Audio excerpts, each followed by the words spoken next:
ಓಂ ಶ್ರೀ ಗುರುಭ್ಯೋ ನಮಃ. ನಮಸ್ಕಾರ. ಹೋದ ವಿಡಿಯೋದಲ್ಲಿ 2ನೇ ಮನೆ ರಾಹು 8ನೇ ಮನೆ ಕೇತು ಇದ್ದರೆ ಏನು ಸಮಸ್ಯೆ ಆಗುತ್ತೆ ಅಂತ ಹೇಳಿದ್ದೀನಿ. ಇವತ್ತು 3ನೇ ಮನೆ ರಾಹು 9ನೇ ಮನೆ ಕೇತು ಇದ್ದರೆ ಏನು ಸಮಸ್ಯೆ ಆಗುತ್ತಪ್ಪ ಅಂತ ತಿಳಿಸ್ಕೊಡ್ತಾ ಇದ್ದೀನಿ. ಮೊದಲನೇದಾಗಿ ಜಾತಕದಲ್ಲಿ ದೋಷ ಇದೆಯಾ ಯೋಗ ಇದೆಯಾ ಹೇಗೆ ತಿಳ್ಕೊಳ್ಳೋದಪ್ಪ ಅಂತಂದರೆ, ದೋಷ ಇದೆ ಅಂತಾದರೆ 2, 6, 8, 12ರಲ್ಲಿ ರಾಹು ಇದ್ದರೆ ನಿಮಗೆ ಸರ್ಪದೋಷ ಆಗಿರುತ್ತೆ. ಎರಡು ರೀತಿ ನೋಡಬೇಕಾಗುತ್ತೆ. ಡಿಗ್ರೀಸ್ ನೋಡಬೇಕಾಗುತ್ತೆ. 0 ಡಿಗ್ರಿಯಿಂದ 30 ಡಿಗ್ರಿ ಆಚೆ ಇದೆಯಾ ಈಚೆ ಇದೆಯಾ ಗ್ರಹಗಳು, ಅದನ್ನು ನೋಡ್ಕೋಬೇಕಾಗುತ್ತೆ. ಮತ್ತು ರಾಹು ಮತ್ತು ಕೇತುವಿಂದ ಎಡಭಾಗ ಮತ್ತು ಬಲಭಾಗದಲ್ಲೇ ಆದರೂ ಪರವಾಗಿಲ್ಲ, ಲಗ್ನ ಸಮೇತವಾಗಿ ಎಲ್ಲ ಗ್ರಹಗಳು ರಾಹು ಕೇತು ಮಧ್ಯಭಾಗದಲ್ಲಿ ಇದ್ದರೆ ನಿಮಗೆ ಸರ್ಪದೋಷ ಆಗಿರುತ್ತೆ. ಇದನ್ನು ನೆನಪಲ್ಲಿ ಇಟ್ಕೋಬೇಕು. ಸರ್ಪದೋಷ ಆಗಿದ್ದರೆ ಏನೇನು ಪ್ರಾಬ್ಲಮ್ ಆಗುತ್ತೆ ಅಂತಂದರೆ, ಯಾವ ಮನೆಗೆ ಸಂಬಂಧಪಟ್ಟಿರುತ್ತೆ ಆ ಮನೆಗೆ ಸಂಬಂಧಪಟ್ಟ ಹಾಗೆ ಸಮಸ್ಯೆಗಳು ಆಗುತ್ತೆ. ಸರ್ಪದೋಷ, ಈಗ ನೀವು ಸರ್ಪದೋಷ ಆಗಿದೆ, ಆಶ್ಲೇಷ ಬಲಿ ಮಾಡಿಸೋದು, ಸರ್ಪಶಾಂತಿ ಮಾಡಿಸೋದು, ಸರ್ಪ ಸಂಸ್ಕಾರ ಮಾಡಿಸೋದು, ಕುಕ್ಕೆ ಸುಬ್ರಹ್ಮಣ್ಯಕ್ಕೆ ಹೋಗಿ ಈ ಥರ ಎಲ್ಲ ಮಾಡಿದ್ರೆ ನಿಮಗೆ ಸರ್ಪದೋಷ ಕಡಿಮೆ ಆಗುತ್ತೆ. ಆದರೆ ಅದು ಪೂರ್ತಿ ಪ್ರಮಾಣವಾಗಿ ನಿಮಗೆ ಕಡಿಮೆ ಆಗಲ್ಲ. ಏಕೆಂದರೆ ಎತ್ತು ತಾಯಿಗೆ ಚೆನ್ನಾಗಿ ಹೊಡೆದು ಹಿಂಸೆ ಕೊಟ್ಟು ಆಮೇಲೆ ಹೋಗಿ ಹಾಸ್ಪಿಟ್ಲಿಗೆ ಹೋಗಿ ಇಂಜೆಕ್ಷನ್ ಮಾಡಿಸ್ಕೊಂಡ್ಬಿಟ್ರೆ ಅದು ಆ ಥರ ಆಗುತ್ತೆ. ಆಗ ನಿಮಗೆ ಅದು ಶಾಪ ವಿಮೋಚನೆ ಆಗೋದೇ ಇಲ್ಲ. ನಿಮಗೆ ಮತ್ತಷ್ಟು ಶಾಪನೇ ಇರುತ್ತೆ. ಒಂದು ತಪ್ಪು ಮಾಡಿ ಅದರಿಂದ ಬಚಾವಾಗೋದಕ್ಕೋಸ್ಕರ ದುಡ್ಡು ಖರ್ಚು ಮಾಡಿ ನೀವು ಅದೆಲ್ಲ ಮಾಡಿಸಿದ್ರೆ ಪ್ರಯೋಜನ ಇಲ್ಲ. ನಾವು ಹೇಳೋ ದಾನಗಳನ್ನ ನೀವು ಮಾಡಬೇಕಾಗುತ್ತೆ. ವಿಡಿಯೋನ ಪೂರ್ತಿ ನೋಡಿ. ಏನೋ ಒಂದು ವಿಷ ಜಂತು ಅದನ್ನು ಸಾಯಿಸ್ಬಿಡೋದೇಸಿಂದ ಇಷ್ಟೊಂದು ಥರ ಕಷ್ಟಗಳು ಬರುತ್ತಾ ನಮಗೆ. ಮಕ್ಳಿಗೆ ಪ್ರಾಬ್ಲಮ್ಮು, ಗಂಡ ಹೆಂಡತಿ ಅನ್ಯೋನ್ಯತೆ ಇರಲ್ಲ, ಡೈವರ್ಸ್ ಕೇಸು, ವಿದ್ಯೆ ಅರ್ಧಕ್ಕೆ ನಿಂತ್ಕೊಳ್ಳುತ್ತೆ, ವಿದ್ಯೆ ಕಲಿಯೋದಕ್ಕಾಗೋದಿಲ್ಲ, ಮರವು, ನಾನಾ ರೀತಿಯ ಕಷ್ಟಗಳಿಗೆ ಈಡಾಗ್ತಾರೆ. ಅವಶನ್ ಆಗುತ್ತೆ, ಆಕ್ಸಿಡೆಂಟ್ ಆಗುತ್ತೆ, ಆರೋಗ್ಯ ಪ್ರಾಬ್ಲಮ್ಮು, ಸಾಲದ ಬಾಧೆ, ತುಂಬ ಕಷ್ಟಗಳಿಗೆ ಈಡಾಗ್ತೀರಾ. ಈಡಾಗ್ತೀವಾ ಅನ್ನೋ ಒಂದು ಭಾವನೆ ಬರುತ್ತೆ. ನಿಜ. ಏಕೆಂದರೆ ನೋಡಿ, ಭೂಮಿ ಪಾತಾಳಕ್ಕೆ ಕುಸಿತಾ ಇರಬೇಕಾದ್ರೆ ಸರ್ಪ ತನ್ನ ಹೆಡೆನ ಎತ್ತಿ ತಲೆ ಮೇಲೆ ಇಟ್ಕೊಳ್ಳುತ್ತೆ ಭೂಮಿನ, ಇಡೀ ಭೂಮಂಡಲನ. ಮತ್ತು ಅಂಥ ಸರ್ಪಕುಲನ ರಕ್ಷಣೆ ಮಾಡೋದು ಮಾನವರ ಕರ್ತವ್ಯ. ಆದ್ರೂ ಅದೇನೋ ಮಿಸ್ ಆಗಿ ಮನೆ ಒಳಗಡೆ ಬರುತ್ತೆ, ಅದನ್ನು ಸಂರಕ್ಷಣೆ ಮಾಡಬೇಕು, ಹೊಡೆದಾಕ್ಬಾರ್ದು. ಆ ಥರ ಏನಾದ್ರು ಬಂತು ಅಂದರೆ ಊದ್ಬತ್ತಿ ಕಚ್ಚಿಟ್ರೆ ಅದು ಸ್ಮೆಲ್ಗೆ ವಾಪಸ್ ಹೋಗ್ಬಿಡುತ್ತೆ. ಮನೆ ಮುಂದ್ಗಡೆ ಅರಿಶಿನ ಕುಂಕುಮ ಹಾಕಿದರೆ ಅದು ಬರೋದಿಲ್ಲ, ಬೇರೆ ಕಡೆ ಹೋಗ್ಬಿಡುತ್ತೆ. ಮಹಾಭಾರತದಲ್ಲಿ ಬರೋ ರುದ್ರಾಷ್ಟ್ರ ತಪಸ್ವಿ ಬಳಿ ಹೋಗಿ ಕೇಳ್ತಾರೆ, ನನಗೆ ಕಣ್ಣಿಲ್ಲದ ಕುರುಡ ನಾನು, ಅಂಥದ್ರಲ್ಲಿ ನನಗೆ ನಾನು ಏನು ತಪ್ಪು ಮಾಡಿದೆ, ನನಗೆ 100 ಮಕ್ಕಳು ಹುಟ್ಟಿದ್ರೂ ಅವರು ಬದುಕಲಿಲ್ಲ, ಸಾವನ್ನಪ್ಪಿದ್ರಲ್ಲ ನಮ್ಮ ಕಣ್ಣು ಮುಂದಗಡೆ ಅಂತ ಕೇಳಿದಾಗ ತಪಸ್ವಿಗಳು ಹೇಳ್ತಾರೆ, ನೀನು ಹೋದ ಜನ್ಮದಲ್ಲಿ ಉತ್ತನ ಹೊಡೆದು ಸರ್ಪ ಹೊಡೆದಿದೆಯಾ, ಸರ್ಪ ಹೊಡೆದು ಅದ್ರ ಮರಿ ಮೊಟ್ಟೆಗಳೆಲ್ಲ ನೀನು ಸಾಯಿಸಿದೆಯಾ, ಆದರೂ ಫಲನ ನೀನು ಈ ಜನ್ಮದಲ್ಲಿ ಊಟ ಮಾಡಿದೆ ಅಂತ ಹೇಳ್ತಾರೆ. ಅದು 7 ಜನ್ಮಕ್ಕೂ ಕಾಣಿಸುತ್ತೆ. ಆ ಜನ್ಮದಲ್ಲಿ ಹಿಂದಿನ ಜನ್ಮದಲ್ಲಿ ನೀವೇ ಮಾಡಿರ್ಬೋದು, ನಿಮ್ಮ ಪೂರ್ವಿಕರು, ಅಜ್ಜಿ ತಾತನೋ ಅಪ್ಪ ಅಮ್ಮನೋ ಯಾರಾದರೂ ಮಾಡಿರ್ಬೋದು.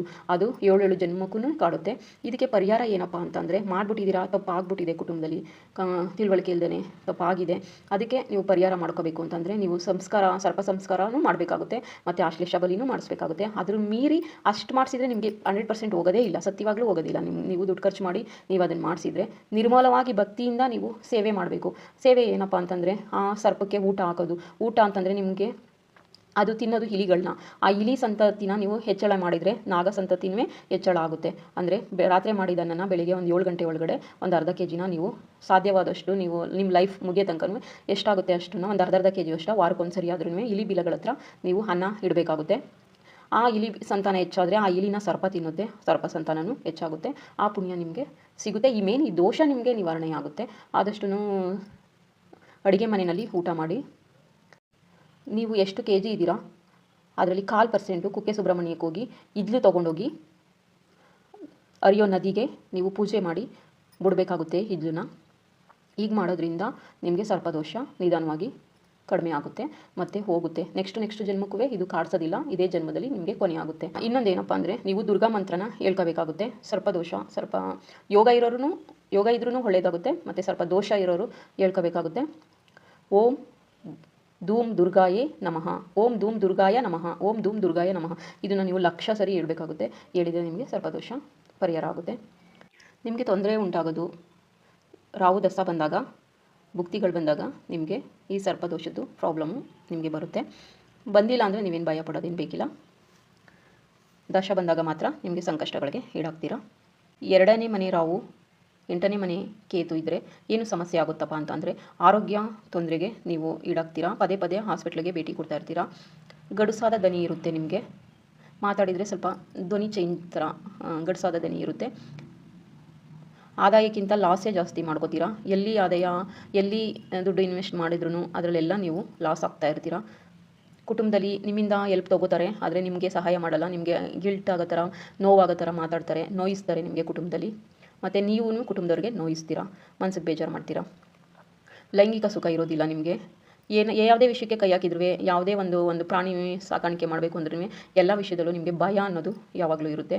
ಮತ್ತು ಗರ್ಭಪಾತ ಆಗೋದು ತುಂಬ ಹೆಚ್ಚಾಗಿರುತ್ತೆ ನಿಮಗೆ. ಇದಕ್ಕೆಲ್ಲ ನಾನು ಹೇಳಿರೋ ಪರಿಹಾರಗಳನ್ನ ನೀವು ಮಾಡ್ಕೊಬಂದರೆ ಈ ಸಮಸ್ಯೆಯಿಂದ ಪಾರಾಗ್ತೀರಾ.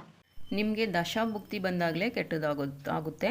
ಮತ್ತು ದಶಾಭುಕ್ತಿಯಲ್ಲಿ ಕೆಟ್ಟ ಕಾಂಬಿನೇಷನ್ ನಡೀತಾ ಇದ್ದರೆ ಮಾತ್ರ ನಿಮಗೆ ತೊಂದರೆಗಳಿಗೆ ಈಡಾಗ್ತೀರಾ. 3ನೇ ಮನೆ ರಾಹು, 9ನೇ ಮನೆ ಕೇತು ಇದ್ದರೆ ಏನು ಸಮಸ್ಯೆ ಆಗುತ್ತಪ್ಪ ಅಂತಂದರೆ, ನಿಮಗೆ ನಿಮ್ಮ ಸ್ನೇಹಿತರೆ ನಿಮಗೆ ಮುಳ್ಳಾಗ್ತಾರೆ, ನಿಮ್ಮ ಸಂಬಂಧಿಕರೇ ನಿಮಗೆ ತೊಂದರೆಗಳು ಕೊಡ್ತಾರೆ. ಮತ್ತು ನಿಮ್ಮ ಅಣ್ಣ ತಮ್ಮ ಅಕ್ಕ ತಂಗಿಯರಿಂದನೇ ನೀವು ತುಂಬ ಕಷ್ಟಕ್ಕೆ ಈಡಾಗ್ತೀರಾ. ಅವ್ರಗಳ ಹತ್ರ ನೀವು ಪರ್ಸ್ನಲ್ ವಿಷಯಗಳನ್ನ ಜಾಸ್ತಿ ಮಾತಾಡಬೇಡಿ. ಮತ್ತು ದುಡ್ಡು ಕಾಸು ವ್ಯವಹಾರದಲ್ಲೂ ತುಂಬ ಕೇರ್ಫುಲ್ಲಾಗಿರಬೇಕು. ಅವ್ರ ಜೊತೆಯಲ್ಲಿ ನೀವು ಎಲ್ಲನೂ ಮನಸ್ಸು ಬಿಚ್ಚಿ ಅವ್ರ ಹತ್ರ ಜಾಸ್ತಿ ಮಾತಾಡ್ಕೊಳಕ್ಕೆ ಹೋಗಬೇಡಿ. ಅವರೇ ನಿಮಗೆ ಡೇಂಜರ್ ಕಾಂಬಿನೇಷನ್. ತುಂಬ ಕಷ್ಟಕ್ಕೆ ಈಡಾಗೋ ರೀತಿ ಅವರು ನಿಮಗೆ ಮಾಡ್ತಾರೆ. ನೀವು ಯಾವುದೇ ಶುಭ ಕಾರ್ಯ ಮಾಡಬೇಕು ಅಂತ ಅಂದ್ರೂ ಅದರಲ್ಲಿ ಅಡಚಣೆ ಆಗುತ್ತೆ. ಏನಾದರೂ ಮದುವೆ ಮಾಡಬೇಕು ಅಂತ ಅಂದ್ರೂ, ಯಾವುದಾದ್ರು ದೇವ್ರ ವಿಷಯ, ದೇವ್ರ ಪೂಜೆ ಮಾಡಬೇಕು, ದೊಡ್ಡದಾಗಿ ಉತ್ಸವ ಮಾಡಬೇಕು ಅಂತ ಅಂದ್ರೂ, ಯಾವುದೇ ಒಂದು ಒಳ್ಳೆಯ ವ್ಯವಹಾರಕ್ಕೆ ಕೈ ಹಾಕಬೇಕು ಅಂದ್ರೂ ಅದರಲ್ಲಿ ನಿಮಗೆ ತೊಂದರೆಗಳೇ ಆಗ್ತವೆ, ಕಟ್ಟಾಗ್ತಾ ಇರುತ್ತೆ ನೀವು ಮಾಡೋ ಕೆಲಸಗಳು.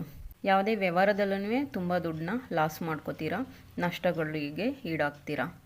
ಒಂದು ಸರಿ ಇದ್ದಿದ್ದು ಮನಸ್ಥಿತಿ ಇನ್ನೊಂದು ಸರಿ ನಿಮಗೆ ಇರೋದಿಲ್ಲ.